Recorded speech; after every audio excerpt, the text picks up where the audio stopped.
Yo, yo. It's been a minute. All right. We're going to hop right into it. We'll keep this pretty pointed. Understanding that I will be taking a shower directly after this and then going to the gym to hit a leg day. Just got a text from my sister-in-law that my mother fell twice, yesterday and today, and apparently she broke her ankle and now needs to get surgery, which is not the type of text you want to be getting from anyone about your mom. It's weird, you had for me, I had a vision for what the next couple of hours looked like / felt like, and then receiving that text, it does kind of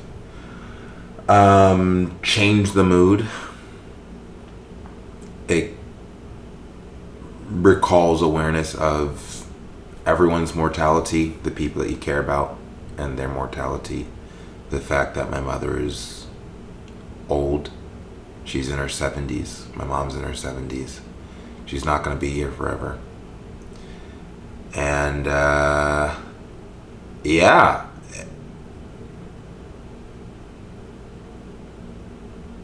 it's just normal facts of life, I suppose.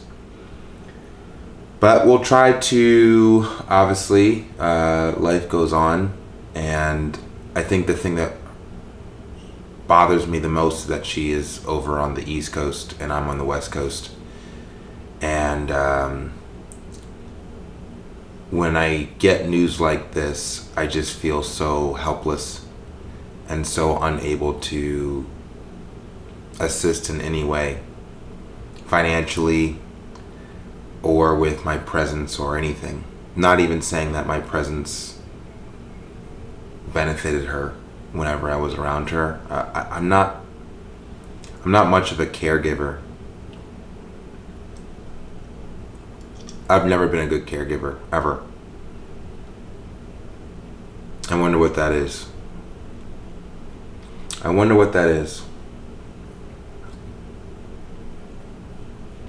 not going to beat myself up about it because, we're all born with different skills and personality traits and things of that nature. And I did not inherit the caregiving gene.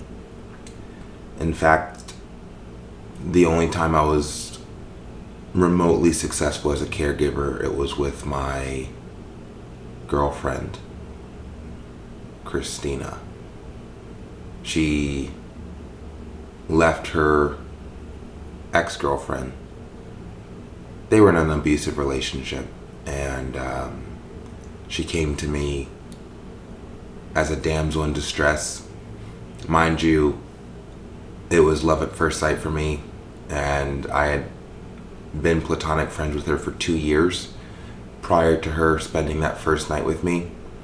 So over those first 2 years, I knew how I felt about her, and I knew that once she was ready to be with me, I would take care of her, and I did. So I just kind of lived up to my own standards as to what I thought she was deserving of so far as treatment is concerned. And maybe I could apply that idea to other people.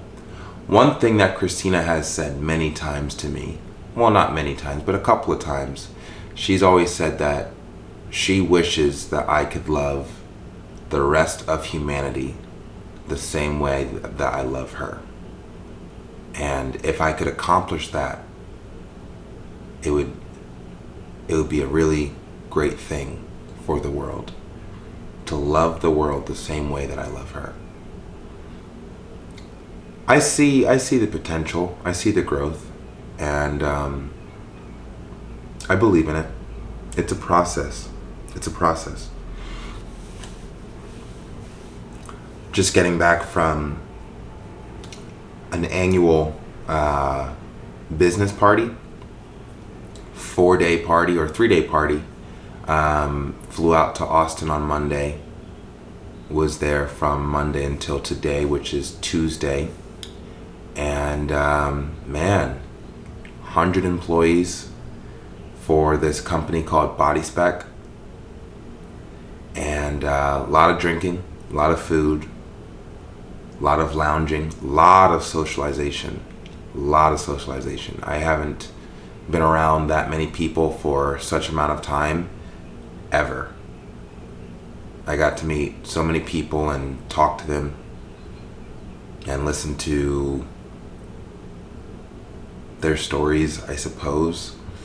Although I will have to admit that I didn't do that good of a job learning about other people, which, keeping that consideration in mind,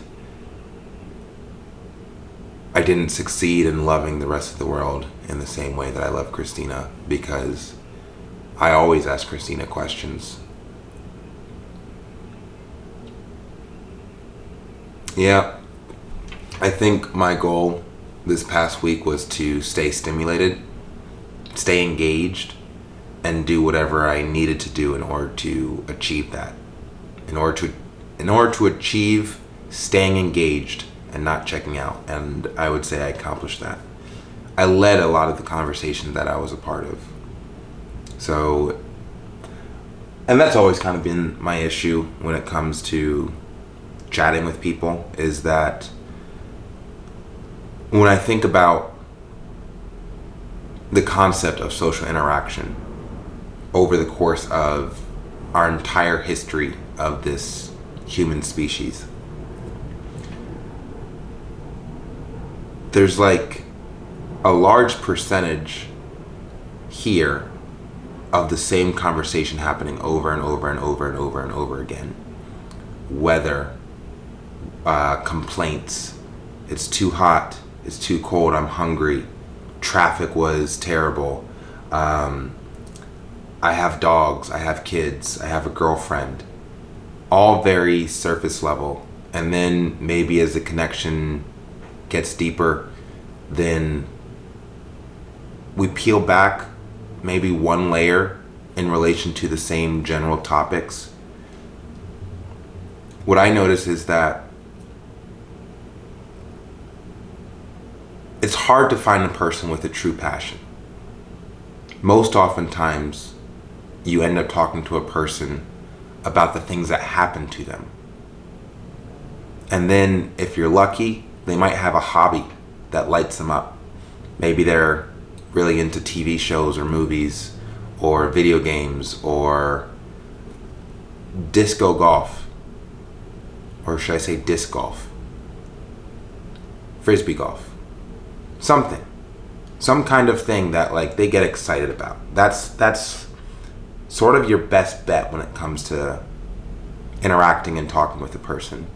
And then there are those rare times when you meet an individual who is truly and utterly passionate about a certain thing.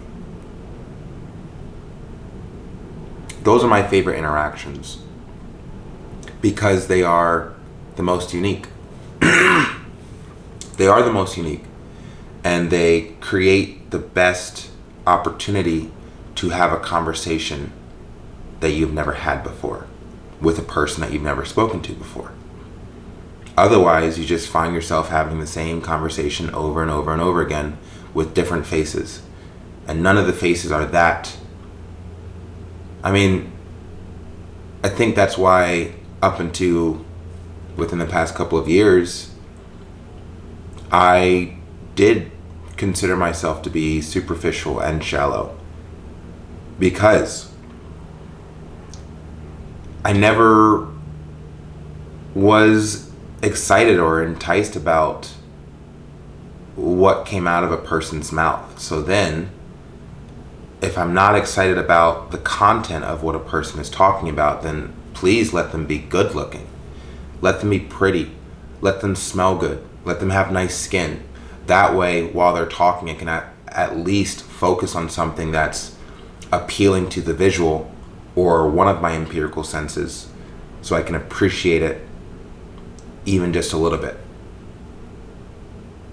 But I've moved on from that.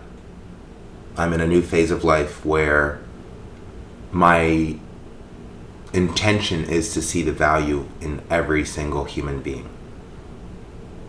Every single human being has value. And I aim to perceive that value. We are all a part of the same family. Me as a storyteller, I understand that the ultimate hero's journey, yes, there does need to be a bad guy, but the bad guy cannot be a human. No, the bad guy is an idea, a perspective, a belief.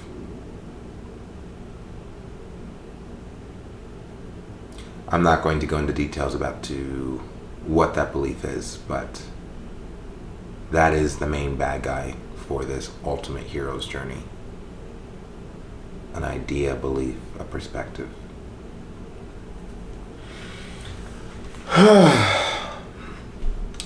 Gained some weight over there, man. I didn't go to the gym the entire trip. That's basically, I haven't gone to the gym for 5 days. How do I feel about that? I don't feel shit. Let me get into why I'm feeling this way before I got the text about my mother. I feel such aggression. And it's relative to, just to catch everyone up to date. My name is Shaun Fury, and I am a filmmaker, producer, natural bodybuilder, storyteller. I'm aiming to tell the greatest story of all time. The current chapter that I'm working on is the finalization of a TV show called The Natty King. And that TV show is centered around 30 natural bodybuilders aiming to be crowned the Natty King at a first ever King of Naturals tournament, which is invitational only. And the winner of this tournament would receive a $1 million cash prize and be considered the best natural bodybuilder in the world. The cash prize is the highest cash prize in the history of bodybuilding, and the title of the Natty King is intended to be a bigger deal than the title of being a Mr. Olympia. We're going completely revolutionary, changing the sport and the fitness industry simultaneously. We've made some good traction. Myself and the people on my team, my co-star Valley Muscle, we have other athletes who have committed themselves to the cause, and I'm incredibly grateful for everyone who has supported us. There was a lot of excitement going into this month, ending out the month of April, as I had met with someone who expressed a desire to invest in my vision. I was referring to him up until this point as our angel investor.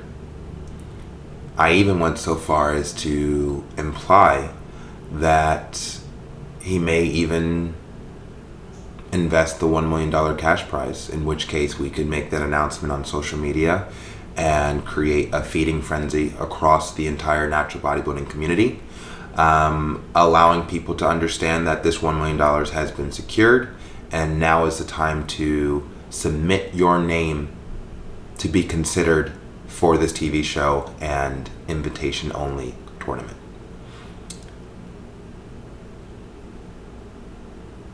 I had some back and forths with my angel investor while I was down there in Austin. And ultimately, I broke down my vision for him, did my best to itemize the costs. I initially asked for a starting investment of $50,000, and I explained what that $50,000 would be allocated to so far as expenses are concerned. Basically, the idea would be to host a end of year event at the end of 2025 that would feature the current cast of the Natty King TV series. By then, in December of this year, I would have, and I still might, but I'll get to that. I would have selected 10 of the 30 athletes, and I would have recruited more individuals to be a part of the project as supporting cast. So the idea is to market and promote that end of year meet the cast event and use that as like the launch pad to start off 2026 with this project being the biggest story within the fitness industry. And I really wanted that $50,000 in order to inject some momentum and more freedom, promotional strategy, marketing, building a bigger team to assist with the promotion, things of that nature. And I broke down where the $50,000 would, like I said, be allocated to. He asked me really good questions that a business investor should ask a CEO of a startup, which is exactly what I am. And I came back with answers that I thought were appropriate. However, this is the case with anything. I don't know what I don't know. And the fact that I've never run a $1 billion fitness entertainment company before means that I can only guess, estimate, project what the right strategy should be to properly execute in order to achieve the desired goal. And I did my best to articulate that strategy in a way that would be convincing, to sell him on the idea and to have him make that initial investment. And unfortunately, it was not enough. I sent him my detailed emails, and he felt that based on where we currently are within the building of this project or this company, he felt that we're not at the stage yet to consider taking on investors. He felt that there's still more work up front that needs to be done before we move into that phase.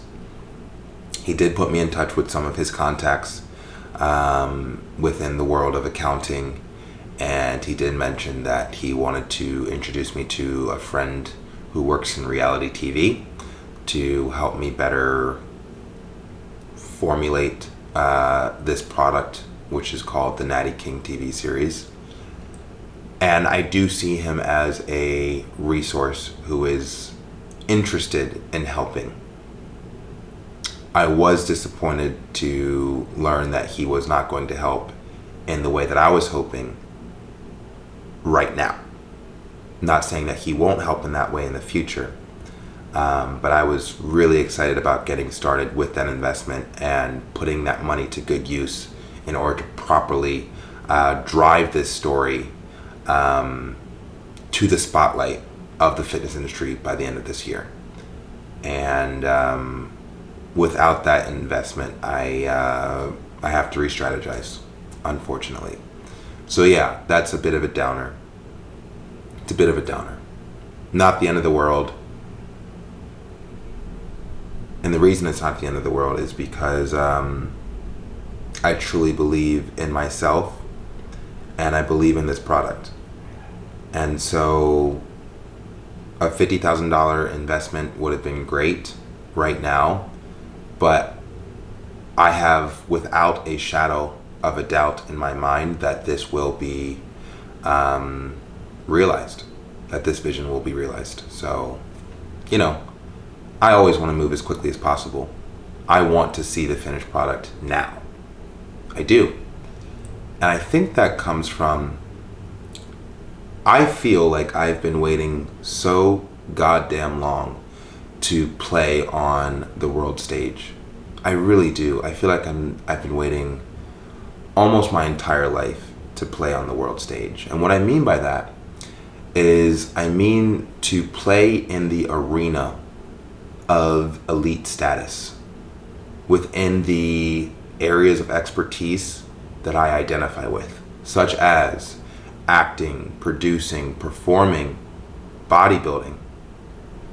Sinners just came out with Michael B. Jordan, directed by Ryan Coogler, and I appreciate the praise and the wonderful reception of that film. And I can't help but feel in my heart and in the back of my mind that all I want to do is compete with these talents, these artists. I want to compete with these artists. I want the same level of recognition as them. And I understand that you have to do things, you have to produce things, you have to make contributions to society that everyone else sees as valuable. And I understand that, and I am doing that. And I do experience sometimes impatience because I don't have it yet. It reminds me of, it was over 10 years ago. Over 10 years ago, there was this meet a casting director. It was like a seminar or some shit like that in New York. And, I took the trip up. I don't even know where I was living at that time, but I took the trip up. I think I was living in Newark, so it wasn't much of a trip. Like, hop on the train, go over the bridge, and now you're in New York. And I went over to meet this casting director to get advisement as to, do I have a career in this thing? Am I going to make it as an actor, Mr. Casting Director? You'll know better than I do, because this is what you do. This is your job. There was like 50 or 60 actors in the room, and he gives this fucking speech that I barely remember. And then after it's over, he has each actor come in one by one and deliver a monologue, and then he provides his assessment. I got in there, I do my thing, I perform a monologue, and he ends up telling me that I'm not ready. I remember that guy's face. Old man looking me in the eyes and telling me that I'm not ready. And then he added some little bit of positivity at the end where something along the lines of, I do see your potential, and I see how, should you stay on this path and get the right amount of practice and refinement, I can see you being quite successful. And that's what he left me with. That was like 11 years ago. And I feel like I hear it in my head all the time. That statement that he made, that I'm not ready. I really hear it in my head. Not on a daily basis, but frequent enough. I hear it all the time. You're not ready. You're not ready. You're not ready. And that's what I've been hearing in my head ever since my angel investor told me that I'm not at the phase yet to start considering investments. I'm not ready. This project isn't ready. This company isn't developed enough to consider investment options. Over and over again, I feel like I've just been hearing that my entire life. And today, even right before I turned on this camera, I had the realization, what's actually happening? I see the finished product. In my mind's eye, I see the finished product. I see myself as an outstanding actor, a stellar filmmaker, the greatest storyteller of all time, greatest aesthetic physique the world has ever seen. I see these things. I see them so clearly. And so when I come up against a person and they tell me that I'm not ready, I get so confused because I see the finished product and they're just looking at me in the present. They see a person with potential, but they don't take the time to visualize that potential realized. And I think that's why I am passionate about the thing that I'm passionate about, which is something I explained to one of my coworkers on my trip down in Austin, which was my true passion is seeing dreams realized in this reality. My dreams, other people's dreams, as many dreams as can come to fruition within this reality as possible.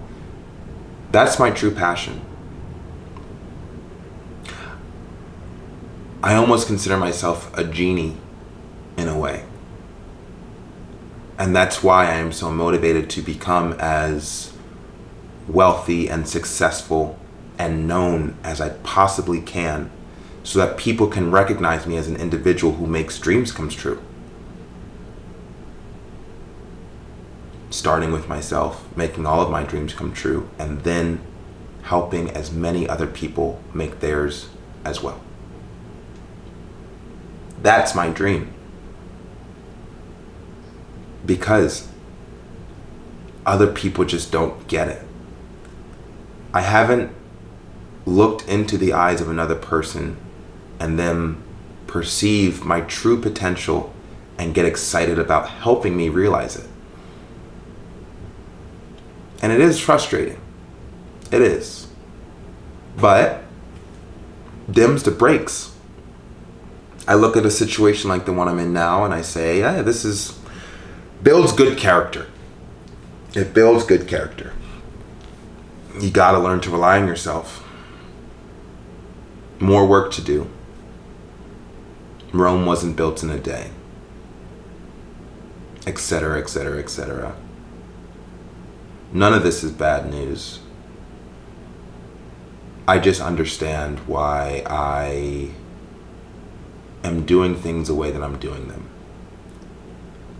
I have no interest in waiting for a person to tell me that I'm ready. I never have. The world will know when I'm ready because they'll see it.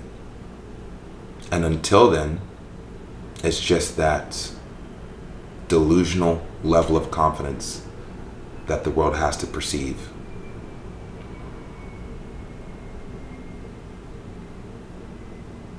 I was talking to my dad the other day, and we were talking about kayfabe and narrative storytelling and the success of WWE and how Vince McMahon is the ultimate heel within that WWE universe.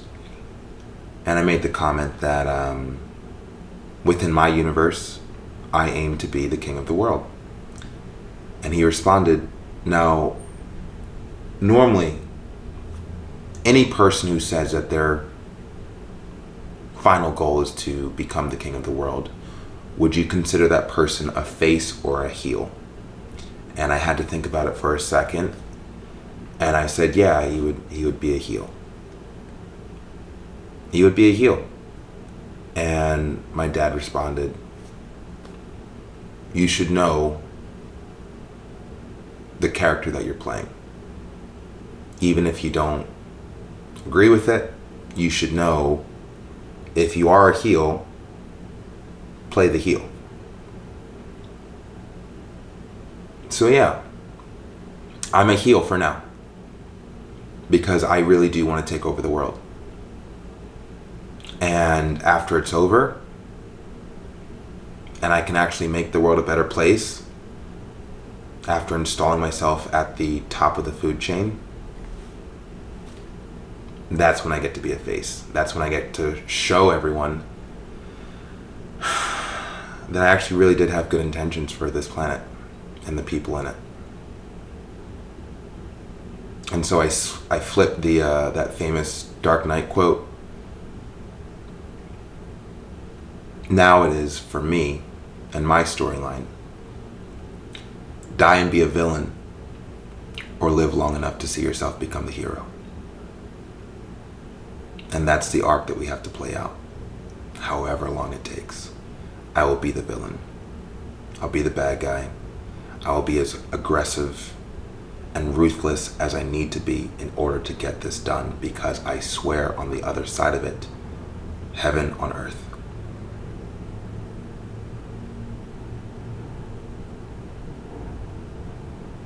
For as many people as I can save.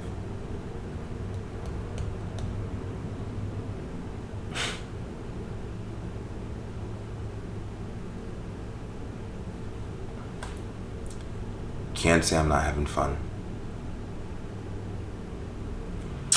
Until next time.